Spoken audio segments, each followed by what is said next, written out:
It's just been 10 months. It feels like forever. Thank you. While I was preparing this week, I was thinking about Sun Young, and I was like, I don't know if you guys remember, there's a period where he was giving sermons almost every week. And, he works a lot, and, I work a lot, but I was like, oh my gosh, like, this is just like a small taste of it. Imagine doing this every week. I had such appreciation for Sun Young this week while preparing. And thank you for that introduction. And like he said, my topic today is the importance of community. And a little background of why I thought of this topic. Around like 2 or 3 weeks ago, I got interested in studying the book of Judges. And then at the same time, I was like, oh wait, parallels of history. So that means, okay, like early Christian church, regional church leadership. Let me watch some documentaries about that. Because in one way, we're trying to form a religious community now. We have one now, and we're trying to grow it and build it. But what's the importance of having a community at all? Why not just, stay at home like in the pandemic? Or why not just do what someone tells us to do? What's the importance of building it for ourselves? What's the benefit to ourselves? And then what can we learn from our spiritual ancestors, if you will, with the Israelites and the Christians? So I feel like someone said it already this week, and someone mentioned this last week, but we're going to go all the way to the beginning and talk about the 3 great blessings. Let's go!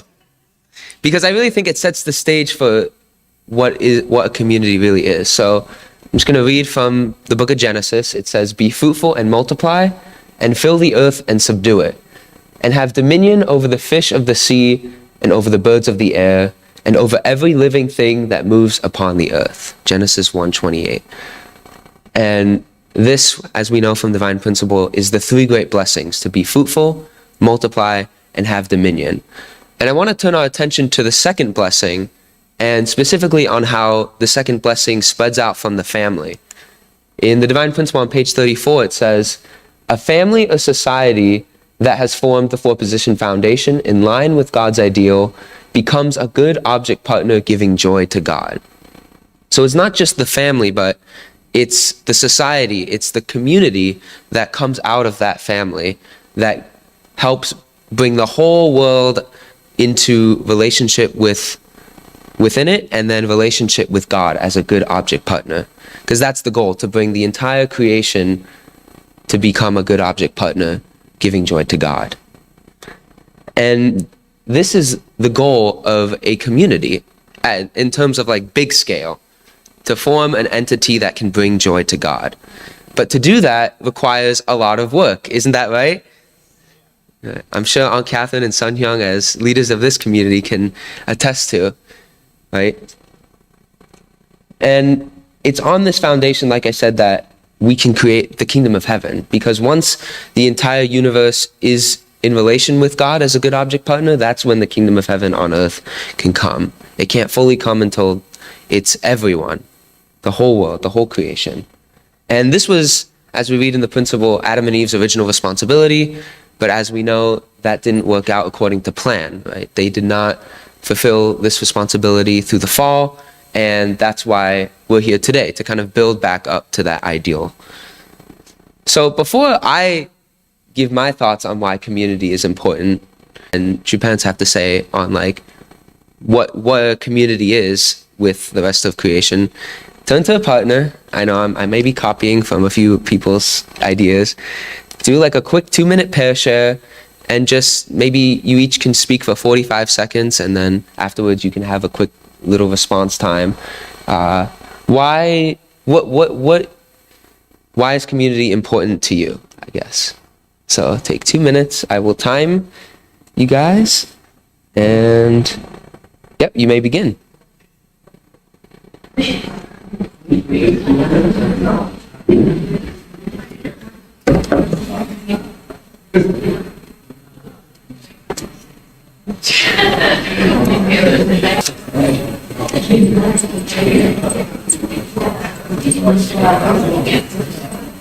So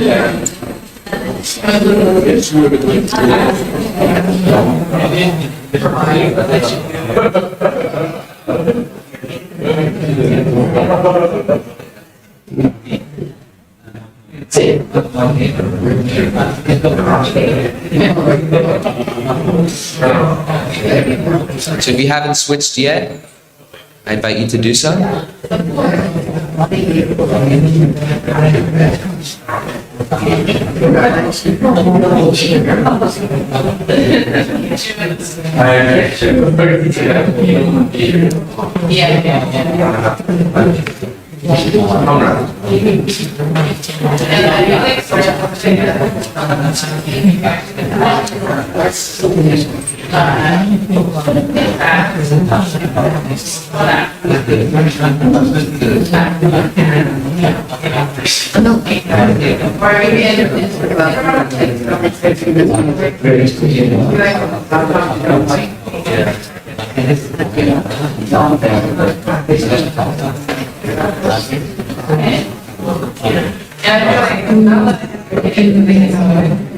Got 21 more seconds left, so please start to wrap it up.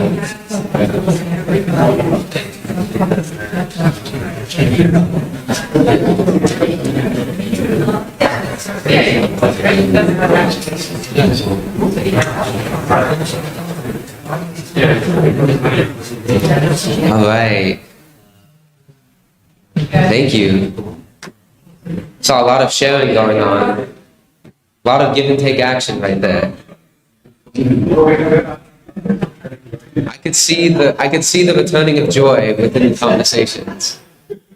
If anyone would like to, they can. I invite 2 or 3 people just to quickly, like 5-10 seconds, like why is community important to you? You can just shout it out. Support. Sharing the thought. Sharing heart. Helps you grow. Helps you grow. Remove fallen nature. Most challenging part. Yes.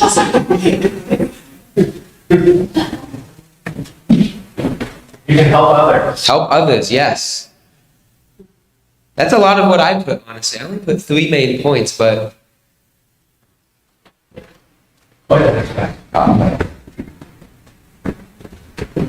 like a lot of you said, first of all, it unites us around the same set of values.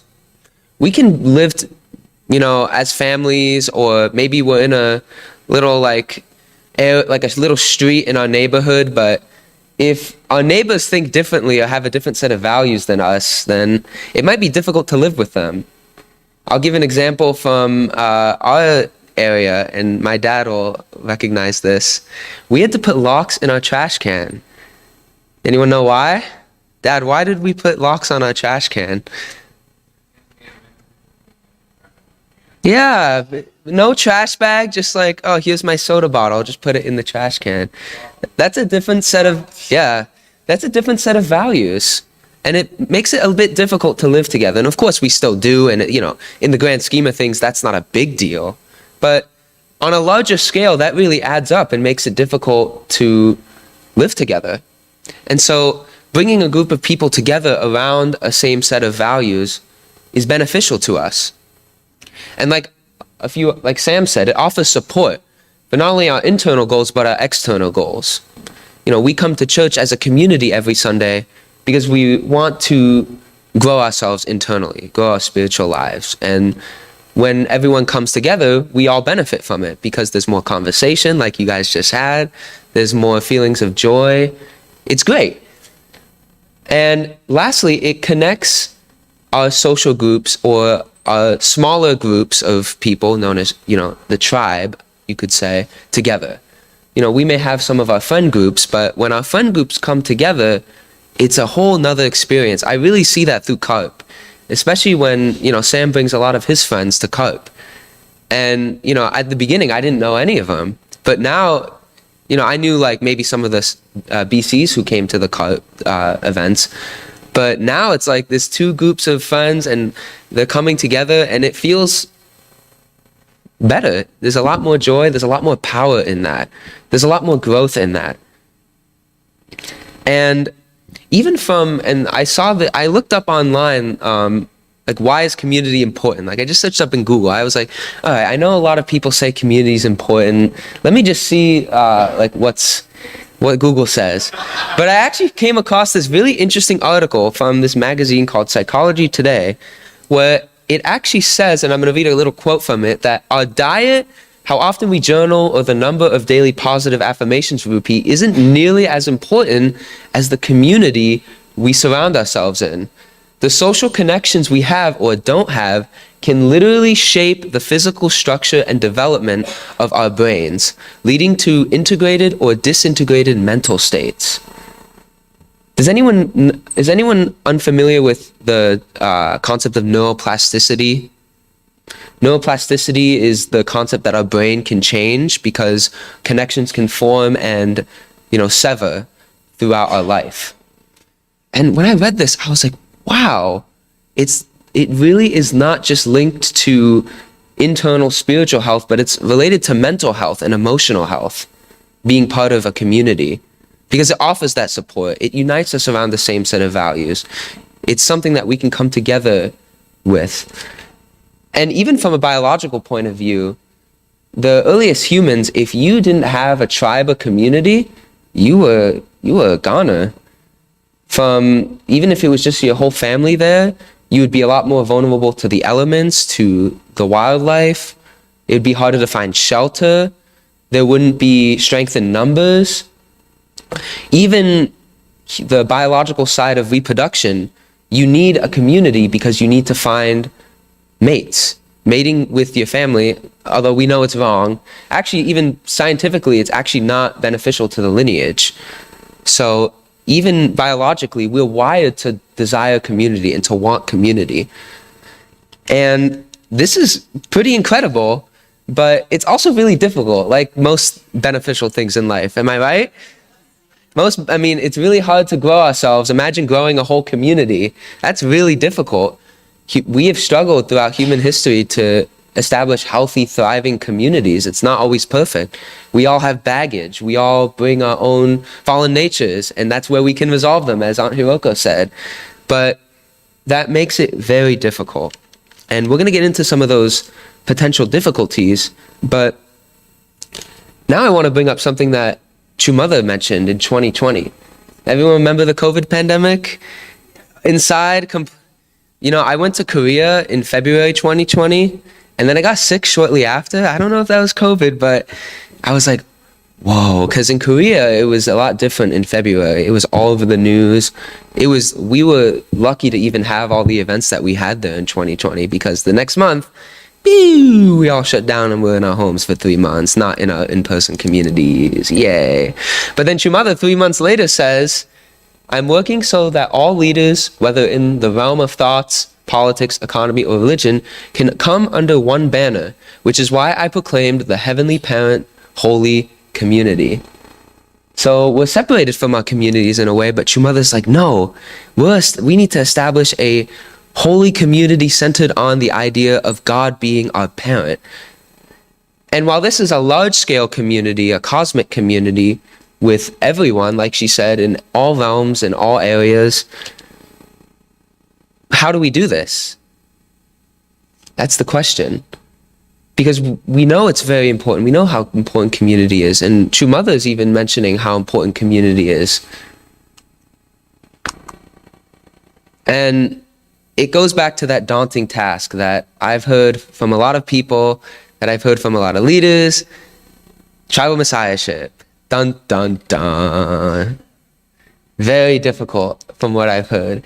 And I just pulled out this one quote from the Pyeonhwa-gyeong. I was reading it this week, and Father said, Dear members, first and foremost, I ask you to give the blessing to your family and tribe and to establish your tribal church. And I was reflecting on, because I'm like, okay, true parents have said it's tribal messiahship and how we're supposed to do this, but how can I possibly talk about this? I'm not even blessed yet. I can't give the blessing. I can't do any of that. But then I reflected about the higher purpose talk that was coming up and our outreach efforts, and how in a way we are trying to build a CARP community. we're meeting people in the commons, and we're reaching out to our smallest social circles to bring them together in one place under the same purpose, which for CARP, our mission statement is to build a principled community to inspire others to live for a higher purpose. And it's very confronting to do that, I realized. Like Hiroko said, our fallen natures come out. My inadequacies come out. I was realizing, I'm like, I don't really bring people. Like, why is that? It's like, do I want to, like, how? And then it comes to in my head, like, how much do I want to establish relationships with people? How much do I want to get deeper with people? And it, like, I'm going to keep repeating this, but it's very confronting and it's very difficult. But when we do overcome that, something amazing is created.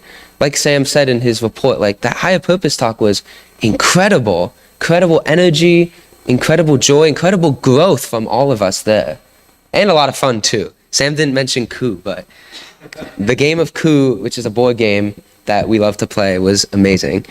But it took a lot of effort, starting from ourselves and then as a core team for CARP. And, as it relates to, being tribal messiah myself, like, I see it as like blessing prep. My mom always says, like, everything you do is blessing prep. You just don't know it. And it's like, okay, like, I haven't received the blessing yet, but part of the second blessing is creating community. And I'm practicing that now, just as I practice good internal habits with myself so that I bring my best version to my future family. Practicing building community will give me the skills to do so in the future with my own family, because then I can support my own family, because then I can bring my family into a place that we feel that we can achieve our higher purpose and unite around the shared values. And what are the values that Heavenly Parents Holy Community are united around then? What are those core standards and practices? Well, it's in the name, one of them, it's God is our Heavenly Parent, and we are His children. One of them is that true parents are God's representative and have given us the blessing, and the blessing is a way where we can achieve the ideal of creation. But a lot of religions have had standards and laws and rituals, right? And that hasn't really panned out so well for a lot of religions, has it? Even our own, we can say. We've had challenges of our own, despite the high standard that we have in the divine principle and true parents' words. As a historian, like, I'm recognizing more and more, like, we have, like, almost everything true parents did, not only in writing, but in video. We have so much video of them. 2,000 years ago, like, video? Like, no. Like, that's why, like, Jesus portrayed as a white guy, but even though that's inaccurate, like, we don't know what he looked like. So people thought he was black, white, Asian, maybe, I don't know, but we don't know what he looked like. And we sure don't know what Adam and Eve looked like. But we're so lucky to have that record, but yet we still have struggles of our own. But I want to look back in one of my favorite sections of the Divine Principle, the parallels of history. As a historian, I am all for that. But when I looked through it, I found commonalities between our spiritual ancestors, the Israelites, and the Christians. And I feel that some of the challenges they faced, we can look at and gain insight from on how we can tackle those common issues that arise when trying to build communities with ourselves. So, if you'll bear with me, a 2-minute history lesson on the Israelites after they settled into Canaan.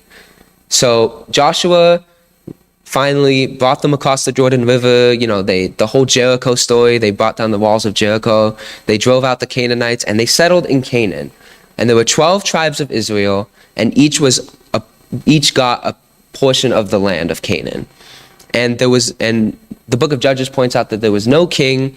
And actually it repeats this line at the end of the book. It says, and there was no king, and each man did what was right according to their own eye. And this had some pros and it had some cons. Because throughout the book of Judges, it's almost the same cycle about 12 or 13 times where the tribes of Israel are settled, and then they get influenced by the Canaanites, or they worship their gods, and then one of the Canaanite tribes conquers them, and they're oppressed. And until the Israelites cry out to God asking for help, they're going to stay oppressed. But once they sufficiently ask God for help, God will send what's called a judge, or basically a person who can lead them from their oppression. And the judge leads them out of the oppression of the people and helps the people regain their faith in God. And then the Israelites commit to not losing their faith again. They'll put away the gods of Canaan, and they'll only worship God and exalt the tabernacle. But then the judge dies, and it repeats again and again and again and again for 400 years. And then at some point in the book of Samuel, the Israelites start asking for a king. And I'm going to read here from the book of Samuel, chapter 8, 6 through 7. But the thing, asking for a king, displeased Samuel when they said, "Give us a king to judge us." And Samuel prayed unto the Lord. And the Lord said unto Samuel, "Hearken unto the voice of the people, and all that they say unto thee. For they have not rejected thee, but they have rejected me, and that I should not reign over them." That's pretty shocking, right? They have not rejected thee, but they have rejected me. Right? Remember, the tribes of Israel before this didn't have a king. They did what was right according unto one's eye. In other words, their conscience, their original mind, the relationships they had within the community were how they determined the right course of action. And when they did this, it was very powerful, right? When the judge came and the tribes of Israel united around the standard of the time, which was the law of Moses and the tabernacle, they drove out the Canaanites. And even when one of their tribes sinned, like there's this story at the end of the book of Judges where a member of the tribe of Benjamin did some pretty horrific things, even for the Bible, but all the other tribes united and just basically purged that tribe. It even says, like, no one from the tribe of Benjamin shall walk these lands, or something like that. Because they were all united. They knew they were united around the higher vision of, for them, it was the law and exalting the tabernacle. But when they didn't, they worshiped the idols, like I said, and they began to be conquered. So when the idea of a king came along, God accepted this idea. He was okay with it. And I'm going to get into why later, but the end result was, yes, the kings of Israel, Saul, David, Solomon, they united the tribes of Israel, and Solomon even built the temple. In the end, each king failed in their responsibilities, and they became influenced by the Canaanites until you had Solomon, who, although was a very powerful politician who brought peace to Israel, he allowed his wives, plural, this wasn't uncommon in the time, just so you know. I'm not just saying wives like by accident, but he let them bring the idols of Canaan into the temple. And then the standard was lost, and then eventually the Assyrians took over the north, and the Babylonians took over the south, and Israel was ruined. So now let's look at Christianity, Christian history.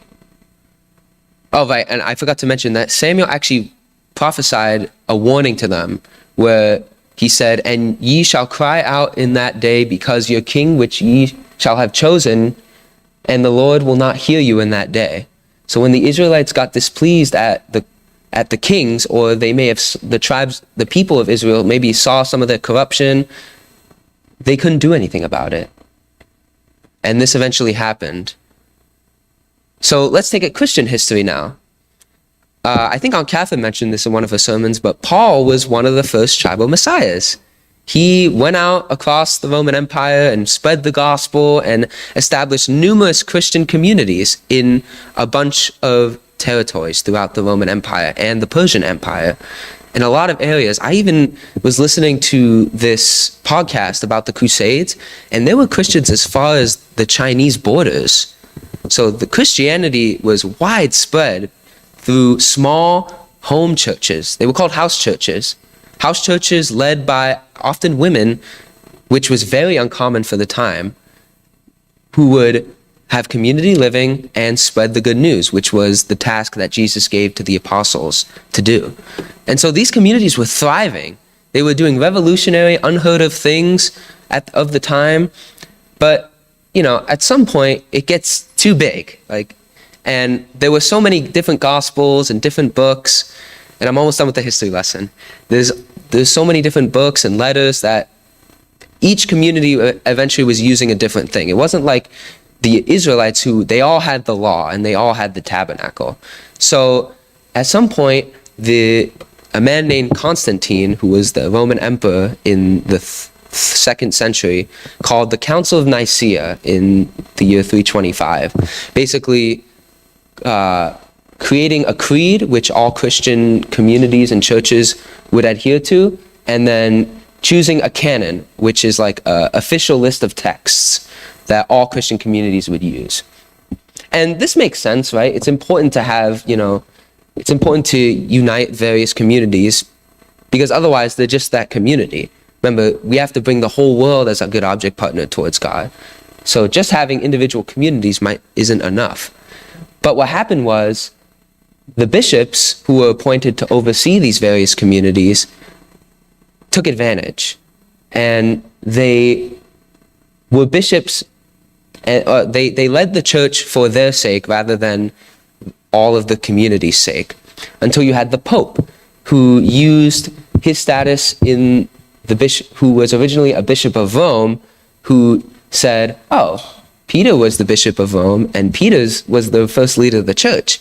So therefore, by spiritual bloodline, I'm the Pope, and I'm the ruler of the church. And that spreads throughout. Then from there on, the Pope is a corrupt entity in Christian history. From then till I don't even know when. Some people argue, I'm not getting into the Pope politics, but the height of this corruption was the Crusades, which I'm listening to a podcast about, and every episode I just get more frustrated because I'm like, why are you doing these things? This is so, you're just wasting lives, for what? Like a little plot of, I know it's Jerusalem, but it's a whole mess. That's another sermon about the Crusades. But in any case, the same thing happens. A monarchical figure comes to power who, rather than overseeing the communities, decides to take control for the monarchy's sake. So here's a question then that comes up, and this question stumped me while doing this. Why then would God transition from a tribal communal system to a monarchical, more top-down system? And so I looked in the DP, I was like, oh, maybe it says there, but then it says, the providential purpose of the feudalistic society, in other words, tribes and communities of early Israel, was to lay the foundation for the establishment of a monarch society with greater territory and more sovereignty. So I was like, what? Oh, okay, this is interesting, but I don't know if this, I feel like it's two points of view going on here. But then it says, Jesus was to come as the King of Kings. God built the monarch society in Israel to, and this is important, so it's answering the question, why did God create this? It was to prepare a strong enough foundation for him to come as the Messiah and rule as the King of Kings. Notice how it said to unite and consolidate, not do some authoritarian rulership. It was just to unite the communities together so that a figure like Jesus, the Messiah, the King of Kings, could come and do God's will. So what went wrong then? So what went wrong? Oh, okay. The monarchy, and I'm going to use the term monarchy not as not like the British royal family with King Charles and Prince Harry and all that, but just as a system of establishing a ruler.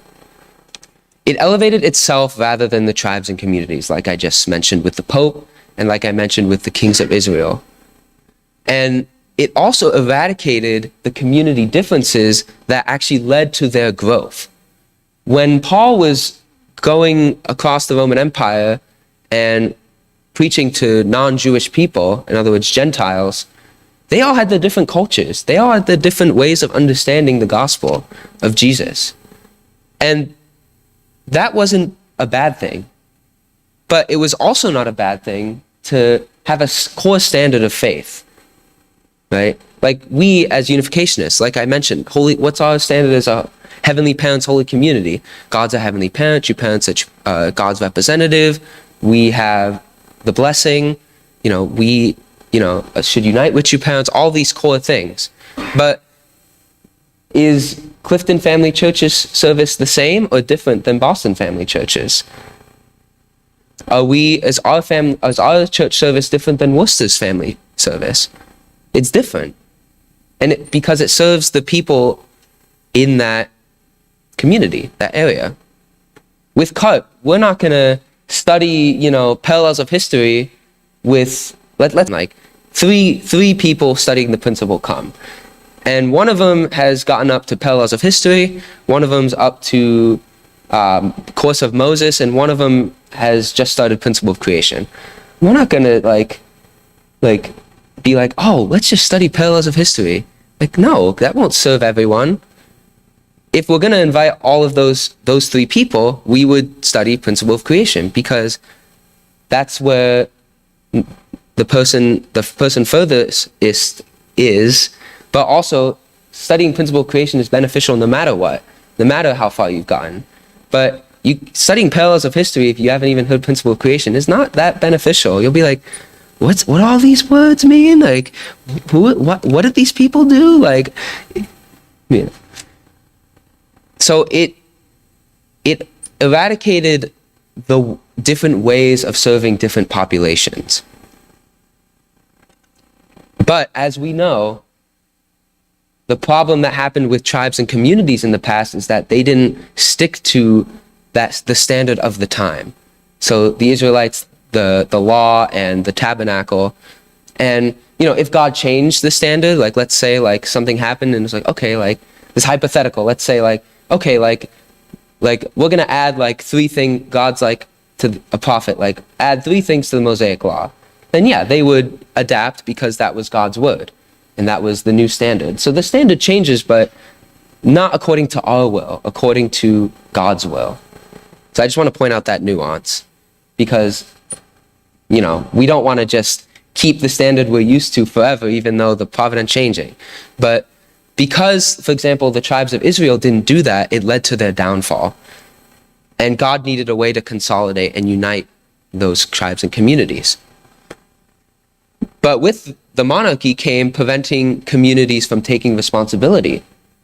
When the Pope's giving direction in the Christian church to build St. Peter's Basilica, that's great for that area of the Christian church, but what about somewhere in the British Isles? Is that serving them?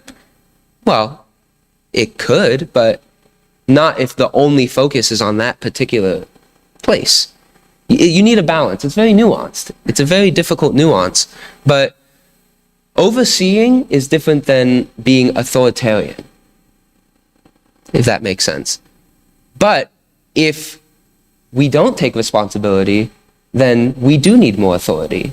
We do need that little push. Like, oh, okay, I see you haven't kicked it in yet. Okay, like time to do this or do that.